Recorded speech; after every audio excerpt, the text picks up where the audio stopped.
1. Leonard struck out in the first inning. Look at that sign. Okay, I give up. When in disgrace with fortune in men's eyes. Ball 2.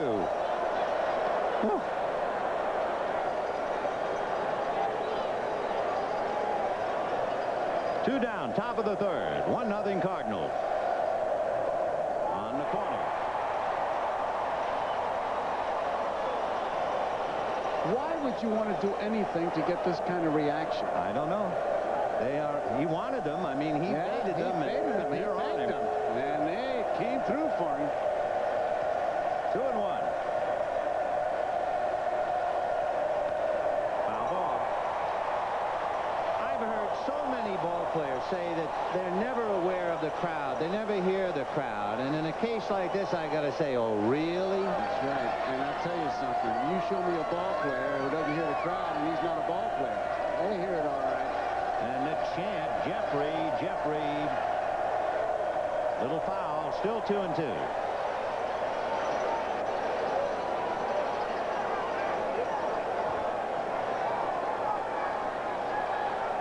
Who needs a hack man? We got Jack, man.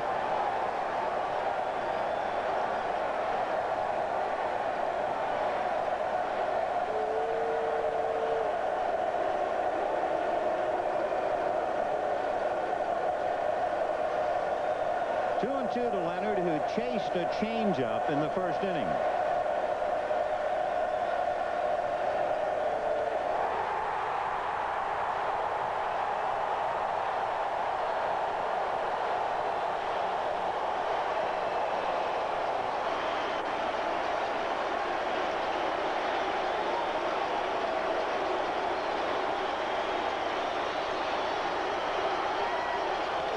Ground ball up the middle, backhanded by her. The Cardinals are still alive.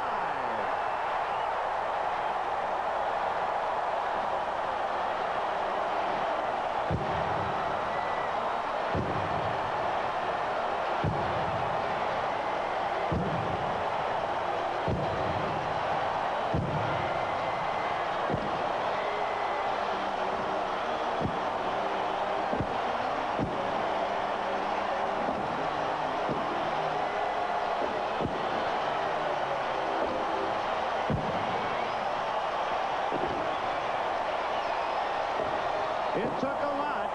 It took a great running catch by Willie McGee. It took a great throw from Pendleton to Ozzie Smith for the play at third. And it took tremendous pitching to beat the Giants tonight. But the Cardinals had all of that and kept Jeffrey Leonard quiet in the bargain. So the Cardinals shut out the Giants 1-0. There'll be a 7th game.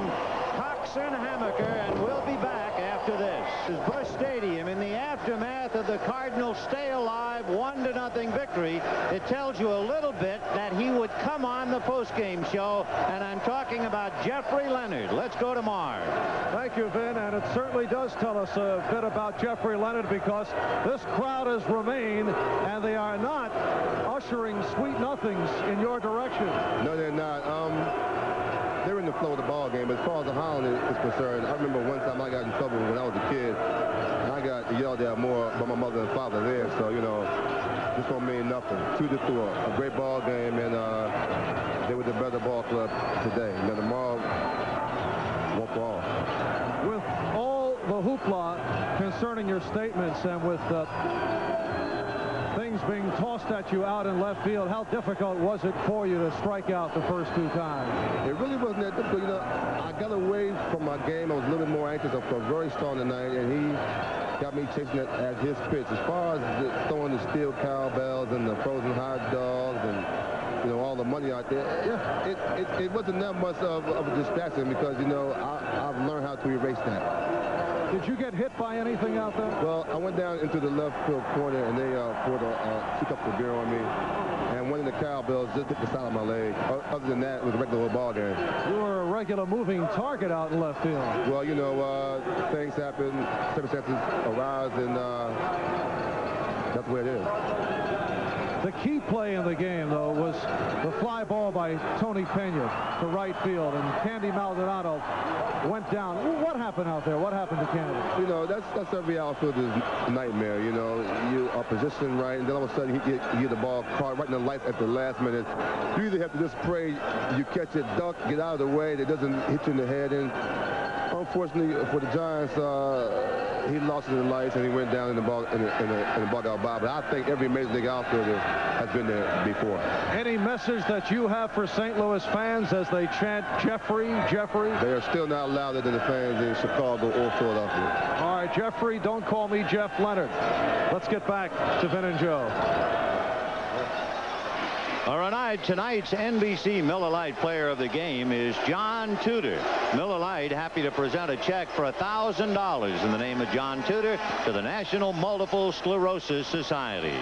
We'll be back to New Year's Eve at Busch Stadium.